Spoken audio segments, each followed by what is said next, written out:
नमस्कार दोस्तों, स्वागत है आपका हमारे चैनल पर, जहां हम आपको भारत के इतिहास की अनसुनी और प्रेरणादायक कहानियां सुनाते हैं। आज हम आपको एक ऐसे योद्धा की कहानी सुनाने जा रहे हैं, जो एक गुलाम बनकर इस दुनिया में आया, लेकिन अपनी बुद्धिमानी और वीरता से मुगलों के लिए सबसे बड़ी चुनौती बन गया। इस योद्धा का नाम था मलिक अंबर। क्या आप जानते हैं कि एक समय था जब मुगल बादशाह जहांगीर मलिक अंबर का सिर काटने के सपने देखा करता था? लेकिन मलिक अंबर इतना ताकतवर बना कि उसने मुगलों की नाक में दम कर दिया और मराठों के लिए एक मजबूत नींव तैयार की। तो चलिए जानते हैं इस महान योद्धा की पूरी कहानी।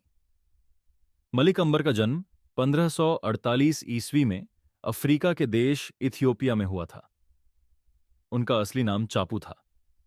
उस दौर में अफ्रीका के कई हिस्सों से लोगों को पकड़कर गुलाम बनाया जाता था और उन्हें अरब तथा अन्य देशों में बेचा जाता था। चापू भी एक ऐसे ही व्यापारी के हाथों बगदाद ले जाया गया। बगदाद उस समय गुलामों के व्यापार का प्रमुख केंद्र था। वहां उसे एक व्यापारी ने खरीदा और फिर आगे एक और व्यक्ति को बेच दिया। यह सिलसिला तब तक चलता रहा जब तक वह भारत के दक्कन क्षेत्र में नहीं पहुंचा। दक्कन में मलिक अंबर को अहमदनगर सल्तनत के एक प्रभावशाली सरदार चंगेज खान ने खरीद लिया। चंगेज खान खुद भी पहले एक गुलाम था, लेकिन उसने अपनी बुद्धिमानी और युद्ध कला के दम पर सत्ता में बड़ी जगह बना ली थी। चंगेज खान ने मलिक अंबर को अपनी सेना में भर्ती किया। मलिक अंबर ने युद्ध कला, रणनीति और प्रशासन की बारीकियां सीखीं। वह बहुत बुद्धिमान था और जल्दी ही अपनी प्रतिभा से सभी को प्रभावित करने लगा। 1576 में चंगेज खान की मृत्यु हो गई और मलिक अंबर को आज़ादी मिल गई। अब वह स्वतंत्र था और अपने नए जीवन की शुरुआत करने के लिए तैयार था।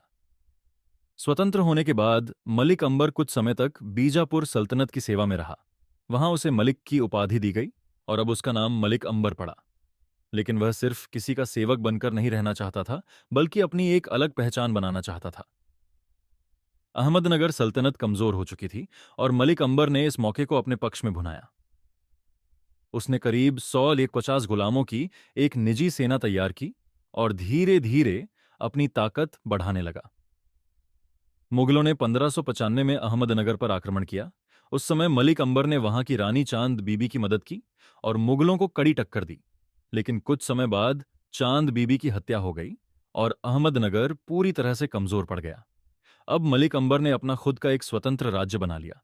उसने अहमदनगर सल्तनत के नाबालिग सुल्तान मिर्जा बुरहान को अपनी छत्रछाया में रखकर शासन करना शुरू किया। इस तरह वह बिना सुल्तान बने पूरे दक्कन पर नियंत्रण करने लगा। मलिक अंबर ने अपनी सेना को और भी मजबूत बनाया और मुगलों के खिलाफ गुरिल्ला युद्ध नीति अपनाई।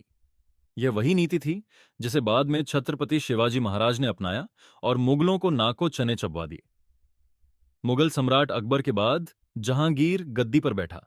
उसने मलिक अंबर को हराने के लिए कई बार दक्कन पर चढ़ाई की, लेकिन मलिक अंबर की चतुराई और युद्ध नीति के आगे हर बार मुगलों को मुंह की खानी पड़ी। जहांगीर को मलिक अंबर से इतनी नफरत थी कि उसने एक पेंटिंग बनवाई जिसमें उसे दिखाया गया कि वह मलिक अंबर का कटा हुआ सिर निशाना बनाकर मार रहा है। लेकिन असल में जहांगीर का यह सपना कभी पूरा नहीं हो सका। मलिक अंबर ने लगभग 80 साल की उम्र तक दक्कन पर शासन किया।